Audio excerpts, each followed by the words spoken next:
It all started with a confession I never thought I'd make. My name is Antonella, and this is the story of how a simple provocation changed everything. It all started as a joke. It was one of those quiet evenings, Federico, my husband, and I on the sofa with a glass of wine in hand. We were talking about fantasies, about things we would never have had the courage to actually do. Lately, however, I have sensed a sort of distance in him. His attentions towards me had become mechanical, almost a marital duty, and I felt more invisible every day.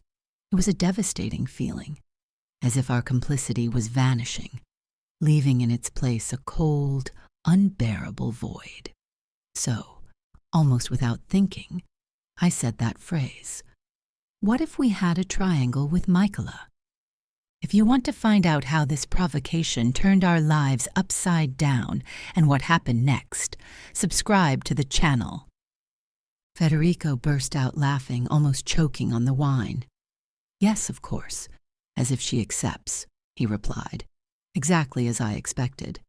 But what began as a simple provocation began to germinate in my mind. Michaela had been my best friend for years. She knew everything about our relationship. She was single, casual, and never embarrassed to talk openly about sex. The more I thought about it, the more the idea seemed alluring. It was as if that proposal had ignited something inside me, a mixture of curiosity and rebellion, a desire to break the monotony that was suffocating us. 2 weeks later, I hosted a dinner at our house. I invited Michaela with the excuse of meeting again after a long time. Federico knew nothing of my real intentions, but I couldn't ignore how his looks towards Michaela were more intense than usual. For the occasion, I suggested she wear a low-cut dress, and she, without hesitation, accepted the game. Over dinner, the innocent jokes began to turn into increasingly explicit double entendre. Michaela was a master at this, and Federico seemed to promptly fall into her trap, laughing nervously. I observed everything carefully, trying to understand how far we could go. Every gesture, every word seemed loaded with a meaning that went beyond appearances. At a certain point, Michaela looked Federico straight in the eyes and said, "So, what do you think of Antonella's idea? Apparently he's already mentioned something to you." Federico's face froze for an instant. Taken by surprise, he looked at me with a mixture of shock and confusion. "It's a provocation, right?" he asked, looking for confirmation. I stared into his eyes, and with a calm I didn't think I had, I replied, "No, it's something we can do, if you want." I felt my heart beating wildly as I said those words, aware that I had just crossed a dangerous threshold. Michaela leaned forward, absent-mindedly caressing her glass of wine. "You know, Federico, it could be fun. You don't have to worry. It's just a game." Federico seemed torn between excitement and fear. I could almost see his thoughts weaving together in his mind. What if he accepted? What if it wasn't just a game? Finally, with a half-smile, he said, "Okay, but we have to be sure that there will be no consequences." It was then that Michaela, in a firm tone, added, "Whatever happens, no one falls in love." Those words echoed in the room like a promise full of doubts. All three of us looked at each other in silence, knowing that this would probably be the hardest part. The evening ended without anything concrete happening. Michaela left, leaving us with a palpable tension in the air. I thought Federico would broach the subject that night, but instead he went to bed, without saying a word. There was something different about him. He seemed more distant, as if the very idea of the triangle had made him uncomfortable. I stared at the ceiling, tormented by thoughts, wondering if I had made the right choice. In the following days, Federico became strangely thoughtful, almost intent on showing me that he didn't need Michaela to be happy. He brought me coffee in the morning, sent me loving texts throughout the day, things he hadn't done in months. But I knew that beneath that facade, there was something that tormented him. In the meantime, Michela started writing to me every day, asking me if we had decided what to do. Each of his messages made me feel a strange emotion, a mixture of jealousy, fear, and perhaps desire. I felt trapped in a game I had created, unable to stop it. One evening, while Federico was in the shower, his phone lit up. I've never been in the habit of spying, but that time something pushed me to do it. It was a message from Michela. "Have you spoken to Antonella? I want to know what you decided. You're driving me crazy." My heart was pounding. Why was Michela writing directly to Federico without telling me? When did they start talking so frequently? It was as if all my security was crumbling, leaving me at the mercy of ever deeper doubts. I decided not to confront him right away. I had to understand how far they were going. I began observing their every interaction, looking for signs that might confirm my suspicions. Soon, I noticed that when they were together, the atmosphere was too charged. The gazes were too long, the smiles too sincere. Every gesture seemed to hide a deeper meaning, something that eluded me.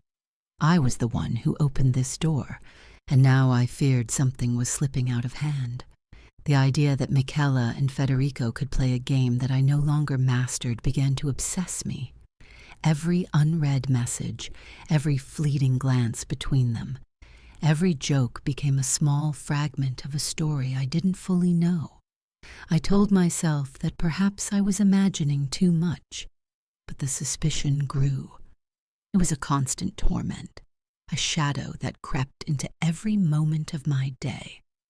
I was increasingly aware that perhaps I had unleashed something I could never control. When Federico returned home that evening, I decided to pretend nothing had happened. I didn't want to make him defensive, not yet. Instead, I chose to give it a try. I started flirting openly with him, like I hadn't done in a while. I grabbed his tie and pulled him towards me, kissing him passionately. He responded immediately, as if he had been waiting for that moment. But there was something different about his energy. It was as if he was holding back, as if there was a weight on his conscience. "Everything is fine?" I asked him, stroking his hair. My voice was soft, but suspicion boiled inside me. "Yes, of course," he replied without looking me in the eyes. His tone betrayed an insecurity he couldn't hide. Federico wasn't the type to lie easily, but at that moment, he was hiding something, and I had to find out what. 2 days later, Michela sent me a message that I wasn't expecting. "I'm free on Friday.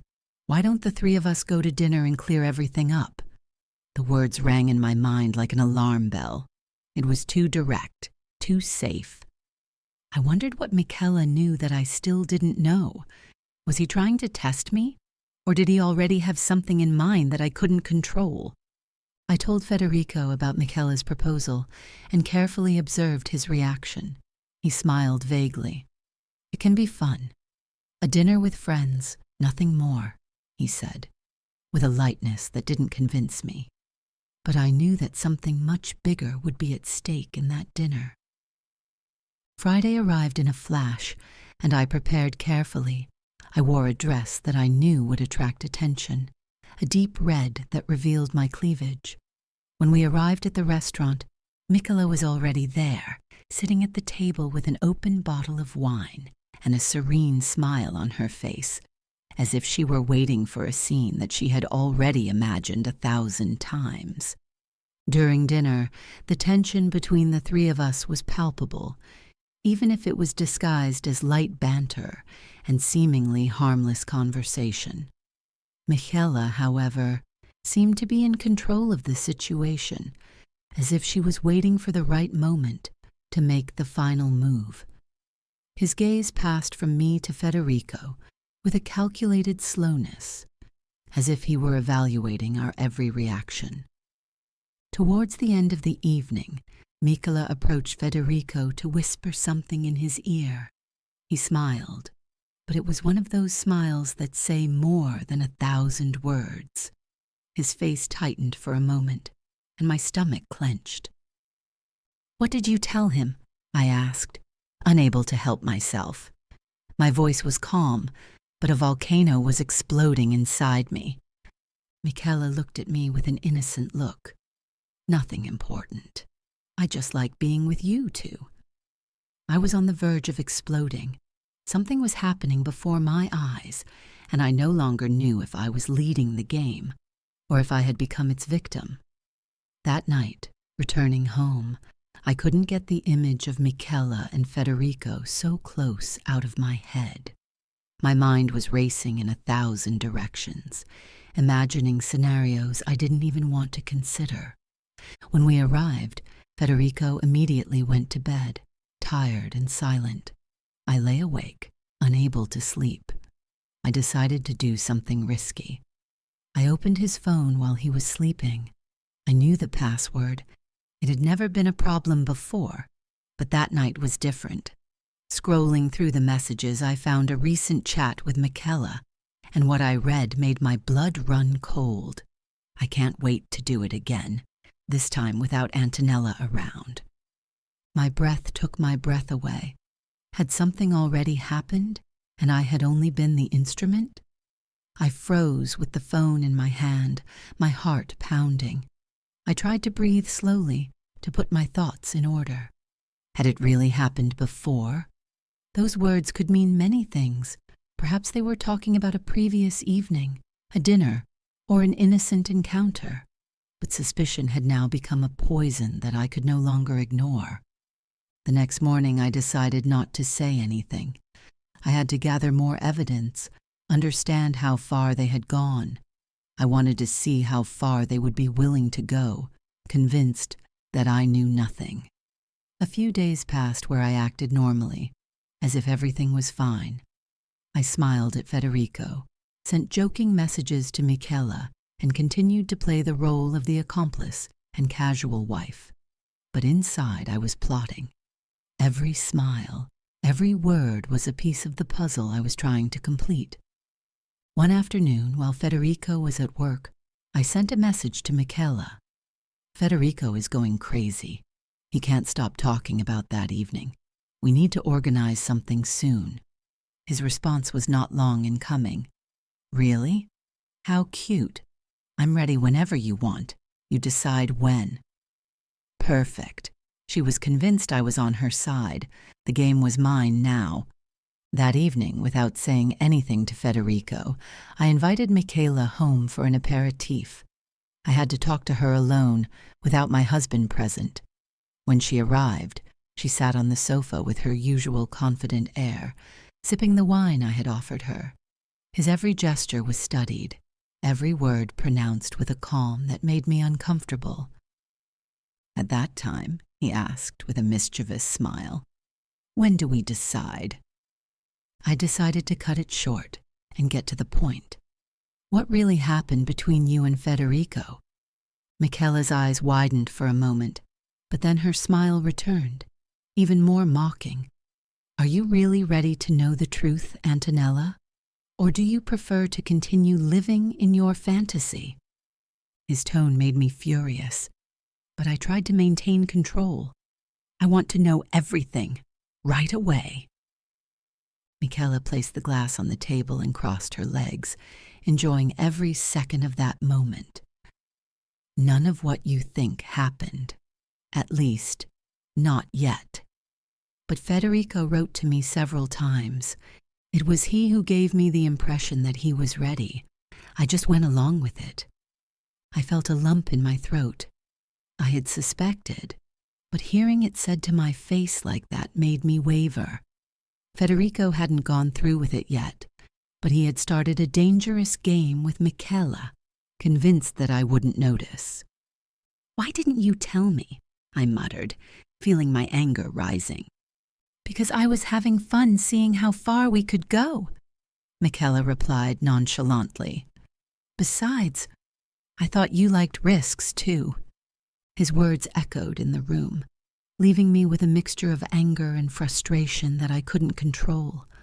All my doubts, all my suspicions now seemed to take shape, concrete and unavoidable. What would you do in Antonella's place?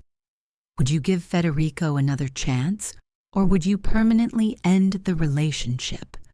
Write it in the comments. That night, when Federico returned home, I confronted him bluntly.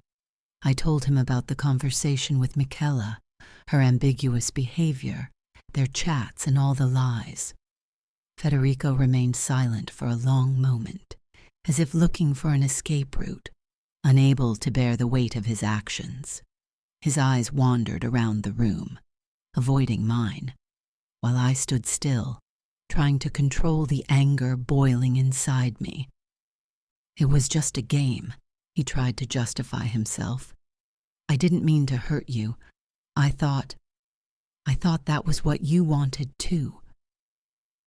What I wanted, I interrupted him with a cold tone, full of contempt. It was a game between us, not behind my back. Do you think my silence meant approval, or that I didn't notice your behavior? Federico lowered his gaze, unable to respond. His hands were shaking slightly, as if he was trying to find a way out of this confrontation. He understood that there was no way to justify his behavior without further breaking our trust. In the end, I was the one who made the decision. The triangle is not going to happen. Not with Michela and not with anyone else. I will no longer play with my emotions to keep you close. He nodded slowly, but the silence that followed spoke louder than 1,000 words. I knew something had broken between us that evening, something that might never be repaired. The weight of disappointment crushed me, leaving me breathless. After days of tension and doubt, I finally surrendered to the inevitable. It was as if I had been playing with fire from the beginning, and now I was faced with the choice. Put out the flame before it devoured everything, or let it burn everything. I decided to abandon myself to desire, even if it meant losing a part of myself. Let's do it, I said to Federico one evening in a cold but firm tone. He looked at me surprised, almost not believing my words. If Michela still wants it, let's organize the evening. Federico didn't ask any questions. I could see it in his eyes. He had already entered the game, and the idea of that moment thrilled him. Federico took care of notifying Michela. I, however, spent the next few days with a strange feeling, half excitement, half fear. Every night I tossed and turned in bed, tormented by thoughts. I wondered if, once we crossed that threshold, we would ever go back. When evening came, the tension was so thick you could cut it with a knife. I wore a black silk dress that slipped on my skin like a forbidden promise. Every detail was designed to hide my vulnerability. Bold lipstick, high heels that amplified my apparent confidence. Federico was impeccable, nervous, but clearly ready. Then the doorbell rang. Michela entered radiant and confident, with a smile that spoke of unspoken desires. She wore a red dress, as if it were an open challenge. He kissed me on the cheek naturally, and glanced furtively at Federico, who held his breath for a moment. "Ready?" he asked, as if that were the most normal thing in the world. We sat on the couch, sipping wine to ease the tension. The chatter was light, but every gesture, every look, had a different weight. Federico was sitting between us, and it was clear that he didn't know where to start. Every word seemed loaded with hidden meanings. Every silence was longer than necessary. At a certain point, Michela took the initiative. He came closer to me and brushed his fingers against my neck, making me shiver. His voice was a whisper, but every word seemed to echo in the room. "Would you like me to start with you?" he whispered, his gaze fixed on mine, full of disarming confidence. I nodded slowly, breathlessly. I no longer knew if I was leading the game or if I had become its pawn. She came even closer, and when her lips touched mine, I felt an electric shock go through me. Federico watched us, fascinated and incredulous, unable to look away. It was as if time had stopped. Michela kissed me with studied slowness, every movement full of intention. I let go, feeling my rationality dissolve. When Federico joined us, the situation exploded. Hands were intertwined, bodies were urgently looking for each other. There were no more doubts or reservations, just a whirlwind of sensations and confusion. We were now too far from the point of no return. Every barrier that separated us had been broken down, every inhibition forgotten. Michela laughed softly as we undressed each other, as if she was enjoying every moment of that surreal situation. I felt Federico's and Michela's hands on me at the same time, and I wondered how we had gotten to that point. Every touch seemed to carry with it a promise, every look a secret. The next morning I woke up in a bed that no longer felt like mine. Federico was still next to me, but something had changed. Michela had already left, leaving only an empty bottle of wine and a feeling of emptiness in the air. None of us spoke right away. Federico avoided my gaze, as if he didn't want to face reality. I felt strangely calm, but it was the calm of someone who knows they have made an irreparable mistake. Finally, Federico whispered, "Was everything as you thought?" I looked him in the eyes and replied with a sad smile, "I don't know yet." At that moment, I understood that the real betrayal had not occurred that night. The real betrayal was within us, in the things left unsaid, in the broken promises, in the lies with which we had deceived each other. Every memory of that night was a piece of a puzzle I no longer wanted to complete. Over the next few days, we avoided talking about that night, as if pretending it never happened would repair the damage. But something had broken. Every time I met Federico's gaze, there was an unbearable weight between us. The complicity we once had disappeared, leaving room only for a silent void. I couldn't even look Michela in the eye when I met her for coffee a few days later. She was the same as always, relaxed and without remorse. He smiled at me in that enigmatic way of his and said, "It was fun, wasn't it?" I nodded weakly, but the truth was different. For her it had been a game, an experience to add to the list.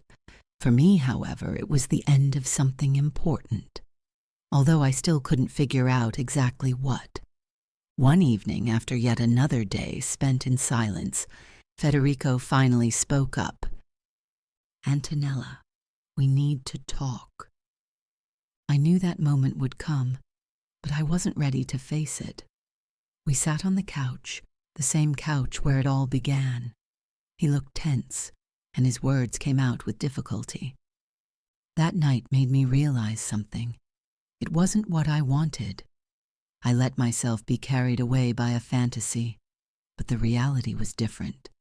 And now, I'm afraid he's lost you.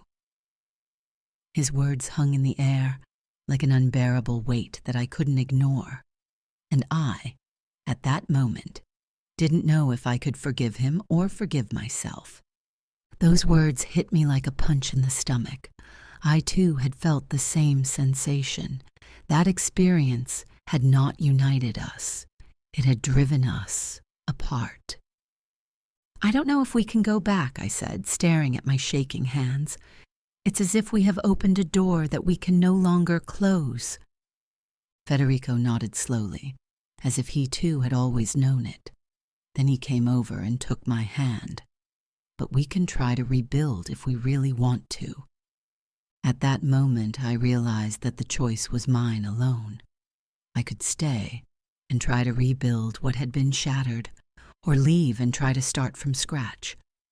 I was at a crossroads, and every step I took would irreparably change the course of my life. The next day I went for a walk alone, trying to put my thoughts in order. I walked for a long time, letting the wind whip my face as memories overwhelmed me. I thought about everything: the triangle proposal, the emotional and physical betrayal, the lies, and the silences. I wondered if the love between me and Federico was strong enough to survive everything we had done. The images of the two of us, once happy, mixed with the pain of the present, creating a feeling of poignant nostalgia. Finally, I made a decision. I returned home and found Federico sitting at the kitchen table with a blank look. I approached him and said, "Let's try it. But it will be difficult, and we can't lie to each other anymore, not even once." He nodded and hugged me tightly, as if he was afraid of losing me. For the first time in a long time, I felt that I really wanted to try too. I felt his warmth, his fragility, and I understood that perhaps we were both looking for a second chance, a way to start over. It wasn't easy. The following weeks were filled with misunderstandings, arguments, and moments when we both thought about giving up. Michela disappeared from our lives without a trace, as if she had only been a passing shadow. Yet his absence was palpable, an invisible presence that reminded us of every mistake we made. Over time, however, we began to find each other again. We tried to speak openly, without hiding anything anymore. Every conversation was a battle, but also a conquest. Rebuilding was painful, but step by step something new began to emerge. It was no longer the same love as before.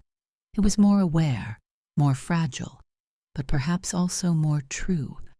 Sometimes getting lost is the only way to find yourself, and we had to cross a dangerous border to understand who we really were. Maybe I would never be able to forget that night with Michela, but in the end, I decided not to let a single mistake define our entire story. Every day was a choice, a silent promise of wanting to carry on despite everything.